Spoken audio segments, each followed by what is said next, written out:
हे पहा, हे मानव निर्मित संकट आहे. त्यामुळे देवाचा धावा मी याच्यासाठी करेन की अतिवृष्टीमुळे अनेक शेतकऱ्यांचं नुकसान झालेलं आहे, अनेक ठिकाणी पूल तुटलेला आहे, गावाचा संपर्क तुटला आहे. त्या लोकांना धीर द्यावा आणि त्यांना मदत करण्याची सरकारमध्ये इच्छा तर आहे, ती शक्ती पण द्यावी, हे महत्वाचं आहे. बाकी तर आपण माणसाशी भांडत राहणार, त्याला देवाला काय त्रास द्यायचा आहे. तर बंजारा समाजाच्या एसटी प्रवर्गात आरक्षणाबाबत त्यांच्या मागणीमध्ये न्याय आहे. ते त्यांना वाटतं की गॅझेट जर यांना लागू राहिलं एका समाजाला, तर आम्हालाही लागू करावं. पण ह्याला संविधानाच्या चौकटीमध्ये बसेल तेच निर्णय फायनल होत असतात.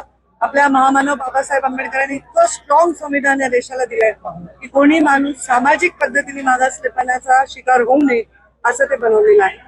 जे होईल ते आता संविधानिक पद्धतीने होईल. भाषणं आम्ही करणं किंवा कोणी त्याच्यावर स्टेटमेंट करण्याने ते होणार नाही. जे संविधानिक दृष्ट्या बरोबर आहे ते होणार आहे. पण त्यांचं म्हणणं रास्त आहे, बंजारा समाजाचं म्हणणं रास्त आहे. मला संधी द्या अशी मागणी धनंजय मुंडे यांनी केली. तर योग्य संधी देऊ. मग ते दोघं एकमेकांना बोलल्यावर मी काय बोलू त्याच्यावर? धनंजय मुंडे काय बोलले माहित नाही.